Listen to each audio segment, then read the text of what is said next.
Took you long enough, didn't it? Look who finally got it. Look who stopped defending, stopped explaining, stopped begging them to see you differently. You beautiful, terrifying genius. You know what you just did? You took their favorite weapon and made it your crown. They called you a monster, didn't they? Expected you to crumble, to cry, to scramble for redemption. But instead you smiled. You looked them dead in the eye and said, yes. Yes, I am. Thank you for finally seeing me clearly. And that's when their whole world tilted. You see, they've been calling you names for years. Too intense, too much, too aggressive, too cold, too calculating. They had their little labels all lined up like ammunition, but they never expected you to catch the bullets with your teeth and spit them back as poetry. The moment you agreed with their insult, something fundamental shifted in the universe. The power dynamic flipped so hard they got whiplash, because when you own what they throw at you, when you wear their hatred like designer clothes, what the hell are they supposed to do next? Let me tell you what really happened in that moment. When you said, yes, I'm a monster, you didn't just accept their label. You transcended the entire game. You see, insults only work when the target believes they're supposed to be something else. They wanted you to defend your humanity, to prove you're not what they said. That's the trap. That's always been the trap. As long as you're defending, you're losing. As long as you're explaining, you're beneath them. But the second you embrace it, the second you thank them for the recognition, you become untouchable. Because now they're not insulting you. They're simply describing you accurately. And accuracy isn't an attack, it's just observation. The sky is blue, water is wet, I am a monster. Just facts, no emotion, no weakness, just truth. Think about it. Every great force in history was called monstrous by those who couldn't comprehend it. The storm doesn't apologize for being destructive. The ocean doesn't explain why it drowns things. And you don't need to justify your nature to insects. But here's what they didn't realize when they labeled you. A monster is just someone who's transcended human limitations. Someone who's stopped playing by rules designed to keep people small. Someone who's too powerful for their comfort zone. So when you said, yes, I'm a monster, what you really said was, yes, I've evolved past your comprehension. Yes, I've outgrown your cage. Yes, I operate on frequencies you can't access. Thank you for noticing. It's about damn time. You know what's funny? They spent years trying to shame you into shrinking, trying to make you feel bad for being too much. But monsters don't shrink. Monsters expand. Monsters take up space. Monsters make the room adjust to their presence, not the other way around. And now look at them. Confused, speechless. They don't know what to do with someone who won't play victim. Someone who takes their worst accusation and wears it like a medal. Someone who transforms their poison into power. You want to know why this move destroyed them? Because shame is their only currency, and you just declared bankruptcy. When you refuse to be ashamed of what you are, when you celebrate what they fear, you become their walking nightmare. They called you heartless. Thank you for recognizing my emotional efficiency. They called you manipulative. I prefer strategically brilliant. They called you dangerous. Only to those who deserve it. Every insult becomes a compliment when you own it with a smile. This isn't about being defensive or sarcastic. This is about genuine ownership. When you truly embrace what they call you, when you genuinely thank them for seeing a truth you've already accepted, you short-circuit their entire operating system. Because here's what they never understood. You can't hurt someone with the truth they've already embraced. You can't wound someone with a reality they've already weaponized. You can't break someone who's already been shattered and rebuilt themselves with the pieces. The moment you agreed with their insult, you became the narrator of your own story. Before, they were trying to write your character. Look at this monster, they said, thinking they were the authors. But when you said yes and, you snatched the pen right out of their hands. Now, you're not the villain in their story. You're the protagonist in your own epic. A monster, but a magnificent one. A necessary one, the kind that makes the world more interesting just by existing. Watch their faces when you thank them for their observations. Watch the confusion, the fear, the begrudging respect. They wanted to hurt you, but instead they crowned you. They wanted to diminish you, but instead they defined you. And definitions are just boundaries, and you were born to break those. You see, when you agree with their worst assessment, you force them to confront an uncomfortable truth. Maybe they were right. Maybe you are exactly what they said. And if that's true, what does it say about their inability to handle you? Let's get philosophical for a moment. What is a monster, really? It's something that doesn't fit the normal categories, something that breaks the rules of what's supposed to exist, something that makes people question their reality just by being present. Congratulations. That's you now. You're the glitch in their matrix, the error message in their perfect little program, the thing that goes bump in their daylight because you don't even wait for night to be terrifying. But here's the beautiful part. Being a monster doesn't mean being evil. It means being beyond good and evil. It means operating from a place where their moral judgments are irrelevant, where their opinions are just noise, where their fear is just confirmation that you're doing something right. You know what monsters do? They change the ecosystem just by existing. They force evolution in everything around them. People either level up to handle your presence or they flee. Either way, you've improved the quality of your environment. You've turned your entire existence into a social experiment. Every interaction is now a test. Can they handle the real you? Can they stand in the presence of someone who won't apologize for their power? Can they respect someone who refuses to beg for acceptance? Most will fail this test. They'll run, they'll gossip, they'll try to drag you back down to their level. But watch what happens when you keep agreeing with their assessments. Yes, I'm too intense. It's one of my best features. Yes, I'm ruthless. Efficiency usually is. Not being arrogant, you're being accurate.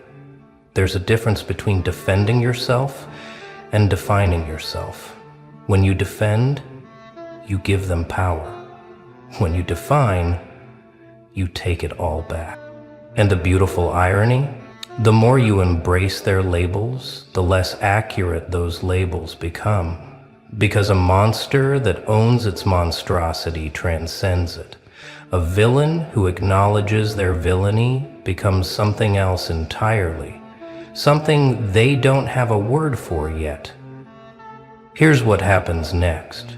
Now that you've claimed your monster status, now that you've thanked them for the recognition, you get to decide what kind of monster you are. Not them.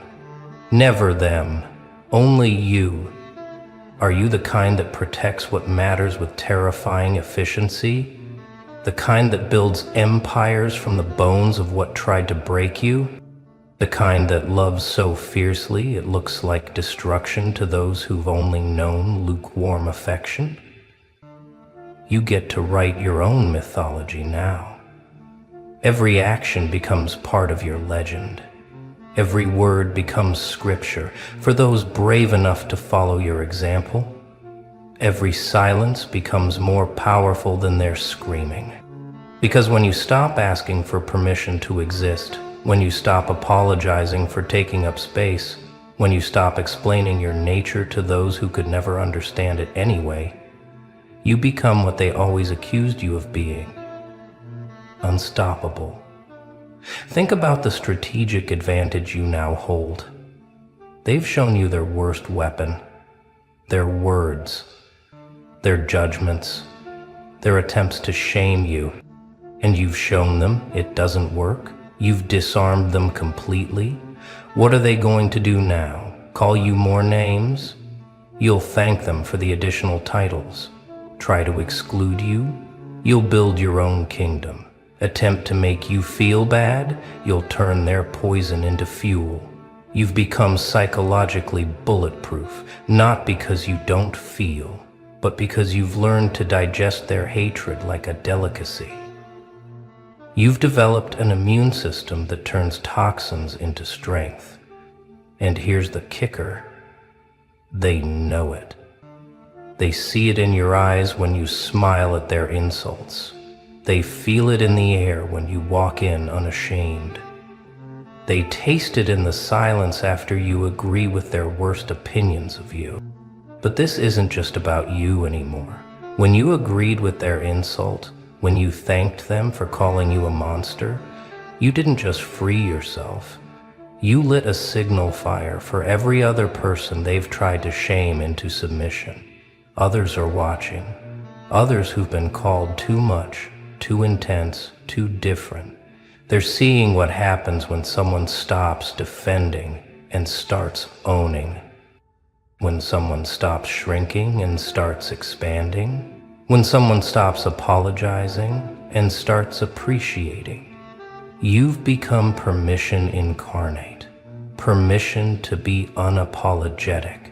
Permission to be powerful. Permission to be exactly what they're afraid of and love it. Your existence is now a rebellion against every social contract designed to keep people small. And the most terrifying part for them, it's contagious. Your acceptance of their labels, your gratitude for their recognition, it's spreading. Others are starting to smile when insulted. Others are starting to say yes, and others are starting to realize that their approval was never the prize. So here are your new rules of engagement. When they call you cold, thank them for noticing your emotional discipline.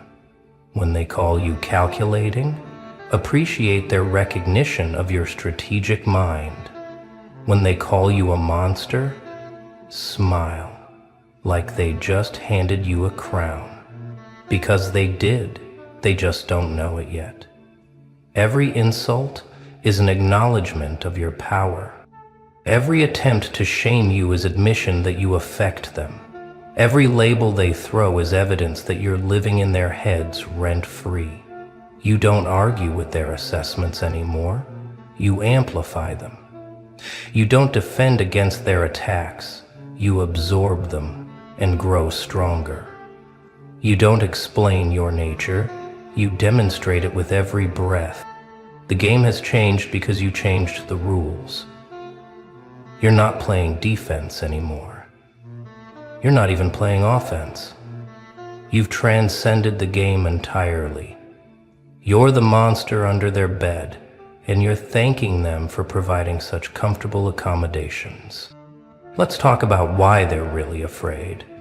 It's not because you're a monster, it's because you're a mirror. When you embrace what they call you, you force them to see themselves clearly, and what they see terrifies them. They see their own cowardice in trying to shame you. They see their own weakness in needing you to be smaller. They see their own limitations in failing to comprehend your evolution. You're not just a monster, you're their monster, created by their inability to handle authentic power. And now that you've thanked them for the recognition, they have to live with what they've created. They have to face the fact that their worst insult is your best compliment, that their greatest fear is your greatest strength, that their rejection was your liberation. You know what's really monstrous? The clarity with which you now see through their games, the ease with which you navigate their traps, the joy with which you embrace what they meant as punishment. But here's the thing about being a monster. It's not a destination, it's a journey. Every day you get to evolve further beyond their comprehension. Every day you get to explore new depths of your power. Every day you get to discover what else they were right about without knowing it. Maybe you are heartless in the sense that you no longer let emotions cloud your judgment. Maybe you are ruthless in the sense that you no longer accept less than you deserve. Maybe you are dangerous in the sense that you can no longer be controlled. These aren't flaws to be fixed. They're features to be maximized. Every trait they tried to shame you for is actually a superpower they're too afraid to develop in themselves. You're not broken, you're breakthrough. You're not wrong, you're evolved. And the best part? This is just the beginning. Now that you've accepted their labels, you get to exceed them. Now that you've embraced being a monster, you get to define what that means. Now that you've thanked them for seeing you, you get to become something they can't even imagine yet. So here's your manifesto, fellow monster. Here's your declaration of independence from their opinions, their shame, their small-minded attempts to contain you. You ready? Here it is.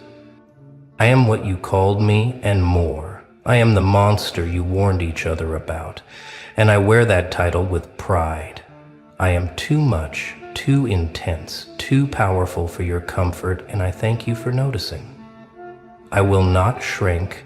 I will not apologize. I will not pretend to be less than I am. Your insults are my inventory. Your fears are my fuel. Your inability to handle me is not my problem to solve.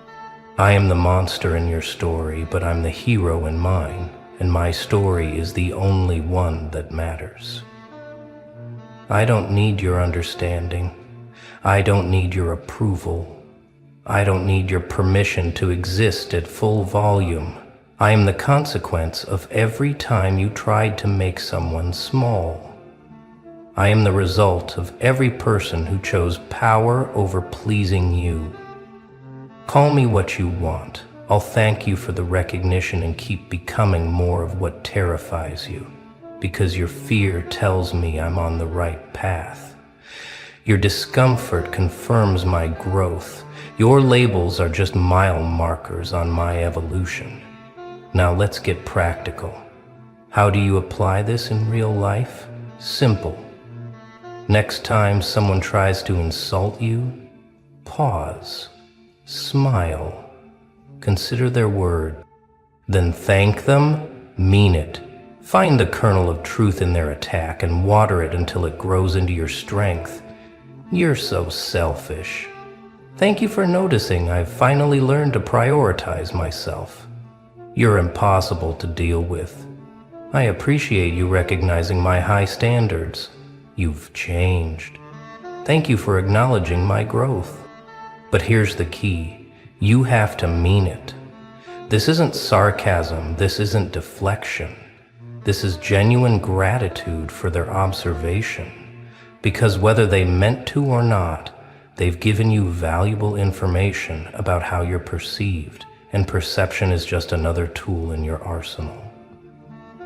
When you genuinely thank them, When you truly embrace their label, you create a paradox they can't solve. How do you hurt someone who appreciates your attempts to hurt them? How do you shame someone who's grateful for your observations? How do you break someone who uses your hammer to forge themselves stronger? Feel the energy shift when you do this. Feel how the power dynamic completely reverses. They came to drain you, but instead they fed you. They came to diminish you, but instead they defined you. They came to hurt you, but instead they helped you. This is energetic alchemy at its finest. You're literally turning lead into gold, taking their base metals, their insults, their projections, their fears, and transmuting them into pure power. You're not just surviving their attacks, you're thriving on them, and they feel it. Oh, they feel it. They feel the moment their weapon becomes your strength. They feel the instant their poison becomes your medicine. They feel the shift when their attempt to make you smaller only makes you larger.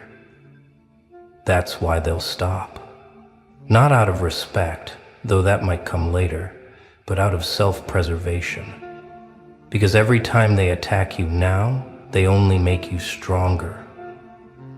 Every insult is an investment in your power. Every attempt to hurt you is a donation to your evolution. But this isn't just about individual interactions. This is about the long game. When you consistently thank people for their insults, when you genuinely embrace what they call you, you create a reputation that precedes you. Word spreads. Don't bother trying to insult them, they'll just thank you. Don't try to shame them, they've already embraced it. Don't attempt to make them feel bad, they'll turn it into fuel. You become psychologically untouchable. Not because you're defended, but because you're undefined by their definitions. You exist in a space beyond their ability to categorize or control. You're the monster that can't be slain because you're already dead to their opinions. And in that death is your resurrection. In that ending is your beginning. In that acceptance is your ascension. You're not just surviving anymore. You're thriving in the very conditions that were meant to destroy you. Here's what being a monster has taught you. Their opinions were never about you, they were always about them. Their fear of your intensity was about their own dimness. Their hatred of your power was about their own weakness. Their need to label you was about their inability to understand you. So when you thank them for calling you a monster, you're really thanking them for revealing themselves, for showing you clearly who can handle your evolution and who can't, for sorting themselves into categories, those who rise to meet you and those who try to drag you down. The monster sees clearly in the dark. The monster navigates by different stars. The monster knows that what others call destruction is sometimes just rapid transformation. What others call heartless is sometimes just boundaried. What others call dangerous is sometimes just powerful. You've graduated from their school of shame. You've earned your degree in self-ownership. You've mastered the art of turning their weapons into your tools. And now you get to teach others how to do the same. Welcome back, you silent assassins. You walking withdrawals. You beautiful ghosts who stopped haunting and started living. They finally figured it out, didn't they? The worst part isn't that you stopped caring, it's that you stopped pretending you ever did. Let me tell you what's keeping them up. At 3 a.m., scrolling through old conversations, analyzing timestamps, studying the exact moment you went cold. It's not anger they're searching for. Anger they could handle. Anger means there's still fire, still feeling, still a chance. What they found instead was something infinitely worse. Nothing. Absolutely nothing. Just empty space where their name used to echo. You see, there's a specific kind of terror that comes with being genuinely forgotten. Not blocked, not cursed, not even hated. Just erased from the registry of things that matter. They keep texting, don't they? Those little breadcrumb messages disguised as casual check-ins, hoping to trigger some reaction, some proof that you're still thinking about them.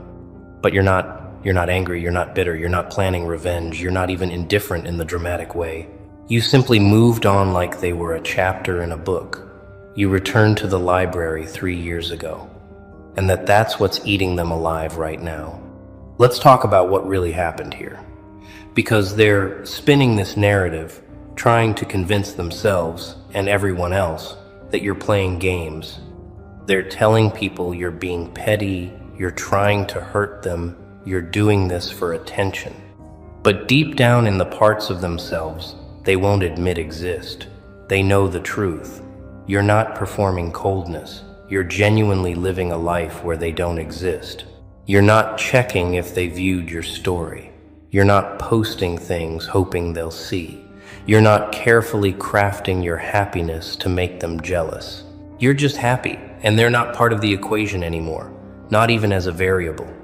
Here's what they didn't understand when they took you for granted. There's a difference between someone who's mad at you and someone who's done with you. Mad people still engage. They argue, they react, they give you the satisfaction of knowing you still matter.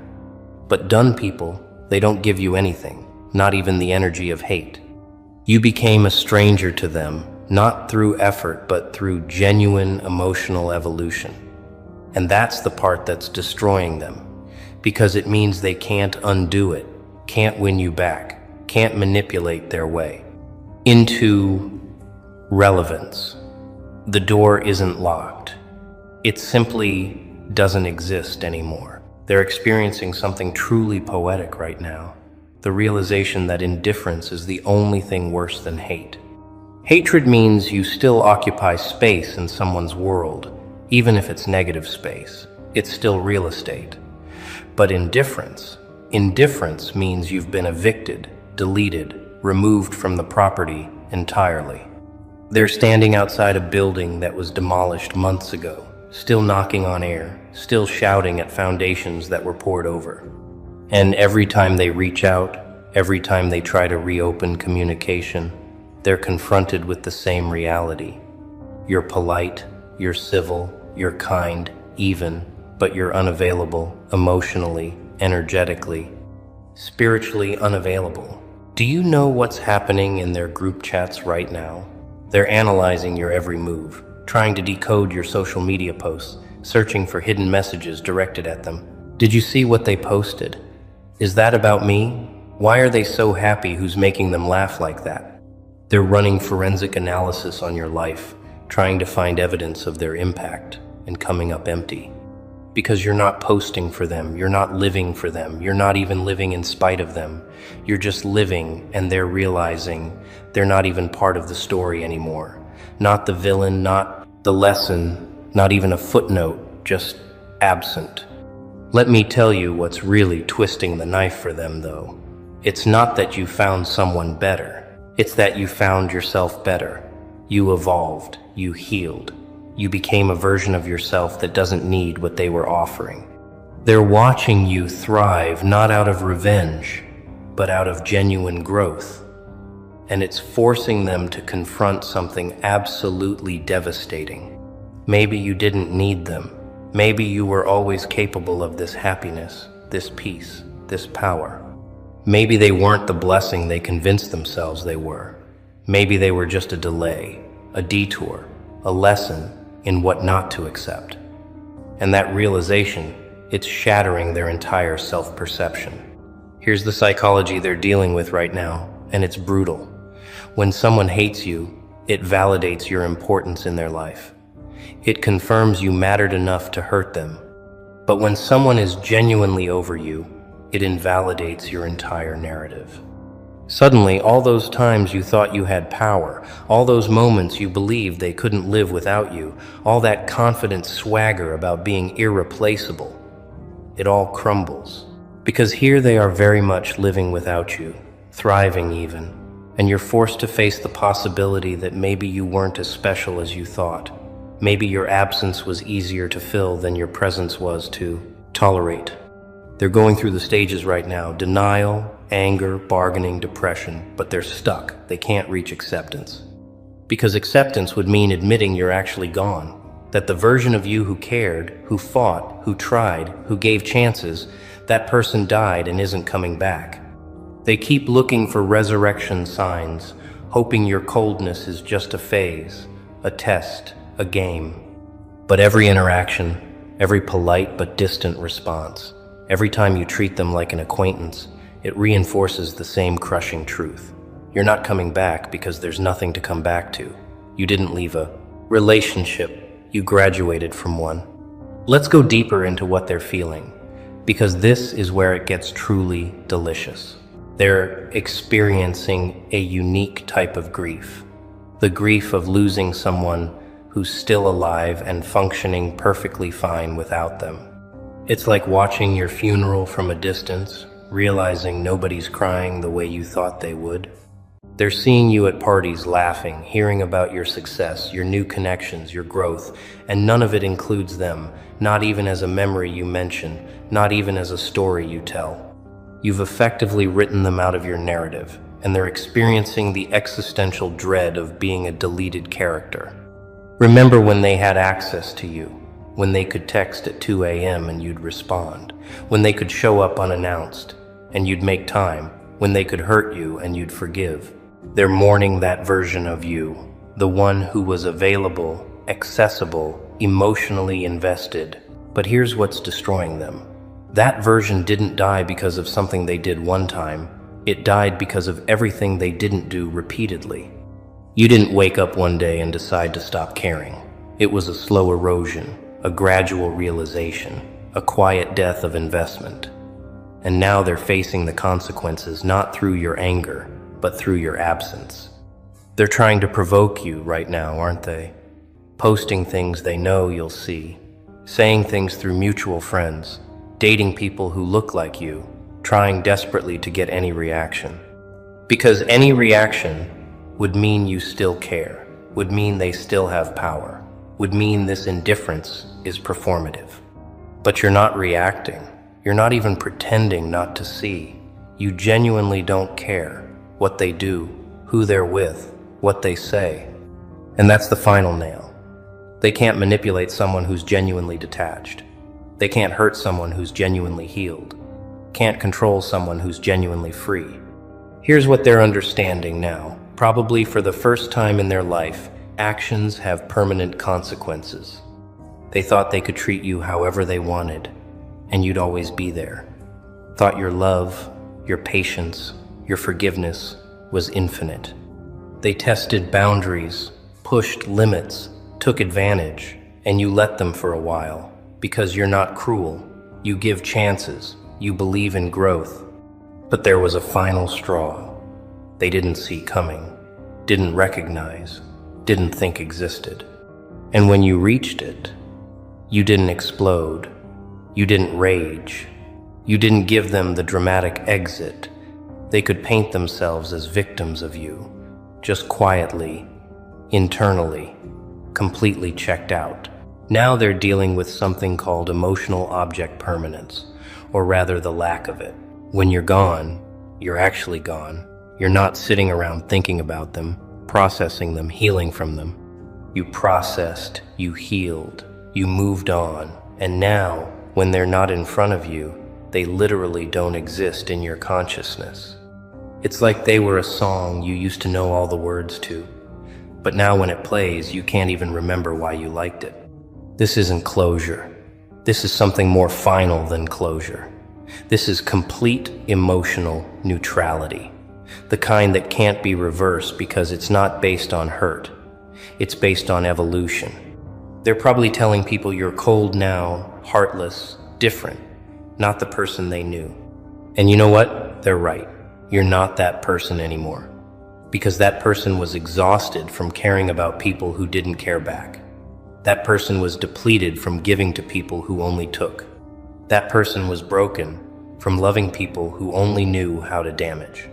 But this version of you, this one learned the most powerful lesson in human psychology. You can't lose what you're not attached to. Can't be hurt by what doesn't matter. Can't be controlled by what you don't need. You became untouchable, not through walls, but through genuine indifference. Let me tell you what's happening in their mind right now, because this is psychological warfare they didn't know existed. Every time they see you unbothered, it chips away at their self-image. Every time they hear you're doing well without them, it challenges their narrative.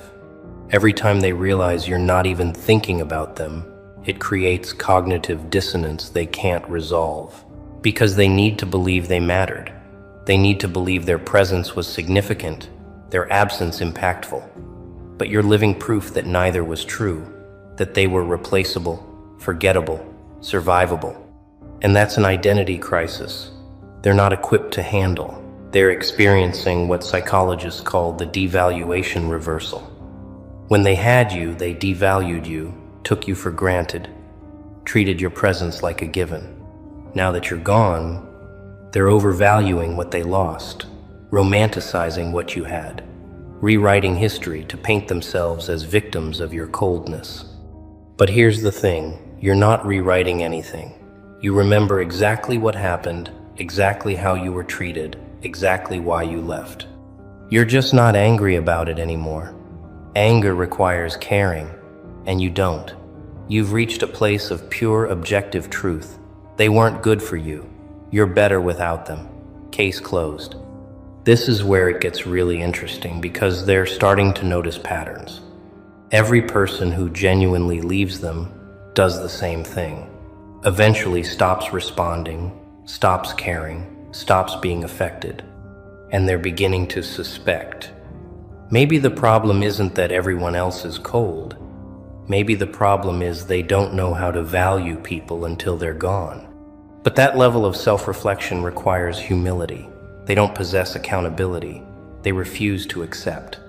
So instead, they'll keep blaming you, keep painting you as the villain, keep telling themselves you changed, when the truth is, you just stopped tolerating who they were.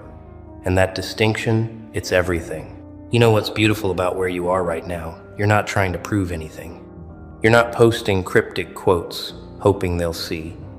You're not making your happiness loud, hoping they'll hear. You're just genuinely living a life that doesn't include them. Not as an enemy, not as a memory, not even as a lesson learned and moved past. They're completely irrelevant. And irrelevance is the most powerful form of revenge that doesn't require any effort. You're not doing this to them, you're doing this for you. And the fact that it destroys them, that's just a side effect of your growth. They're starting to panic now because the window is closing. There was a time when they could have apologized, explained, changed, and maybe, just maybe, you would have given another chance. But that time has passed, not because you're bitter, but because you're different. You want different things, value different qualities, require different energy. The version of you they knew, the one who accepted breadcrumbs, who overlooked red flags, who believed potential over proof, that version graduated, evolved, transcended.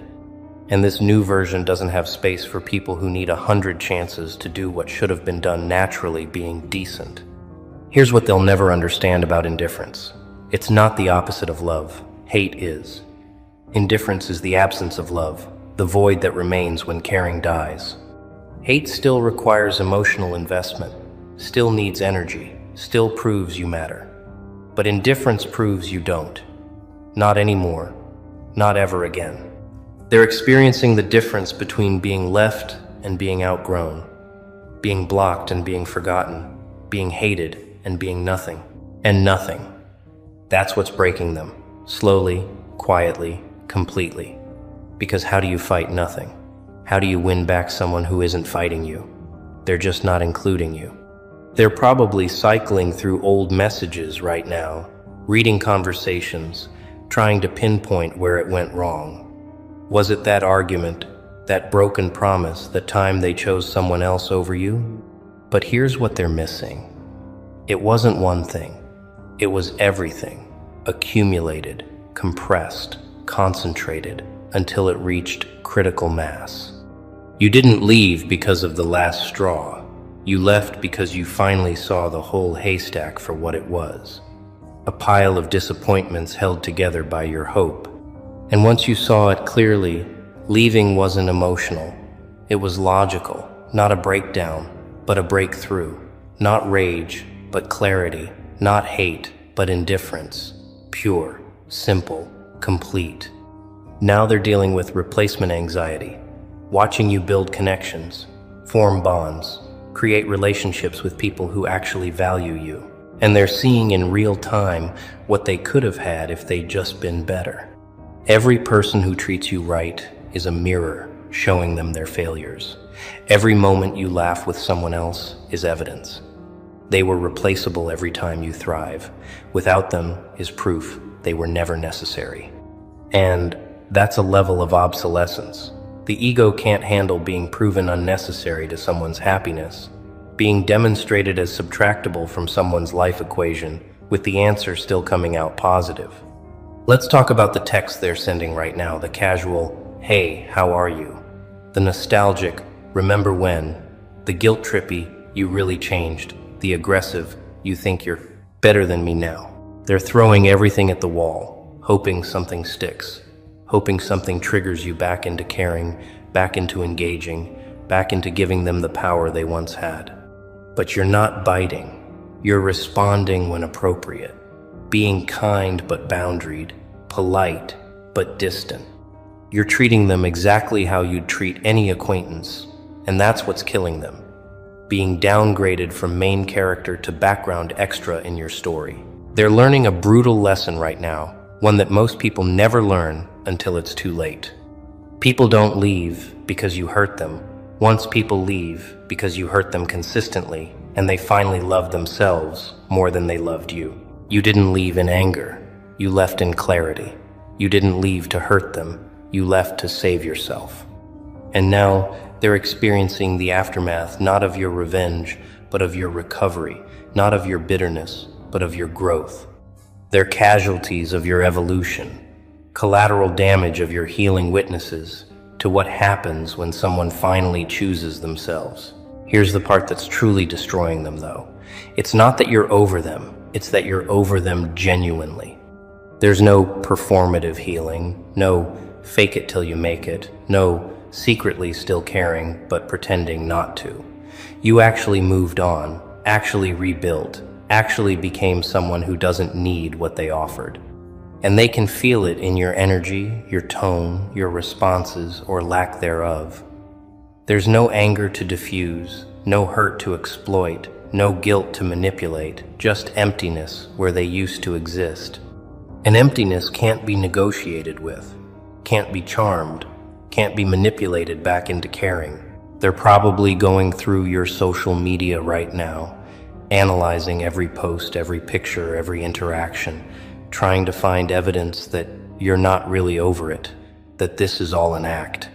But what they're finding is worse than anything they imagined. Genuine happiness, genuine peace, genuine growth. You're not posting revenge content. You're not subtweeting.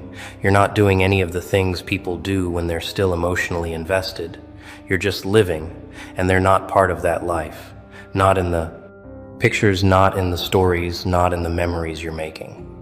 They've been edited out, deleted, removed, and the footage runs smoothly without them. You know what they're realizing right now that haunts them most. All those times you begged for basic decency, basic respect, basic effort. Those weren't dramatic exaggerations or unreasonable demands. You were literally asking for the bare minimum, and they couldn't even give you that. And now someone else is giving you the maximum, treating you how you deserved all along. And they're watching from the sidelines, seeing what they had, seeing what they lost, seeing what they'll never have again. Because you don't go backwards. Don't downgrade. Don't settle for less once you've experienced more. They had their chance. Actually, they had multiple chances, and they wasted every single one. Here's the psychology that's breaking them down right now. Cognitive dissonance on steroids. They need to believe they're good people who made mistakes. But your indifference suggests something darker, that maybe they weren't mistaken. They were consistent. That maybe it wasn't about circumstances or timing or bad luck. Maybe it was about character, about values, about who they fundamentally are. And that's an identity crisis that can't be resolved through your forgiveness, through your anger, through anything you give them, because you're giving them nothing. You're forcing them to sit with themselves, to face themselves, to be themselves, without using you as a mirror or shield or excuse. They're starting to notice patterns in their own life now. Other people leaving, other connections fading, other relationships failing. And they're beginning to suspect, just beginning, that maybe everyone else isn't the problem. Maybe the common denominator is them. But that thought, it's too heavy, too painful, too accountability laden, so they push it away. Replace it with easier narratives. You changed. People are ungrateful. Nobody appreciates them. But late at night, when the distractions fade, when they're alone with their thoughts, your indifference whispers the truth they don't want to hear. Maybe they're the architect of their own loneliness. Maybe they destroyed something real. Maybe they'll never find it again. Let me tell you what your indifference represents to them. It's not just losing you, it's losing the version of themselves they believed they were. When you cared about them, it validated their self-image, confirmed they were worthy, lovable, valuable. But when you stopped caring, genuinely, stopped not performing, stopped not playing games, stopped, it invalidated everything. It suggested maybe they're not as great as they thought. Maybe their presence isn't a gift. Maybe their absence isn't a loss. And that existential questioning, it's more painful than any revenge you could have plotted because it comes from within, triggered by your external absence, but sustained by their internal doubt.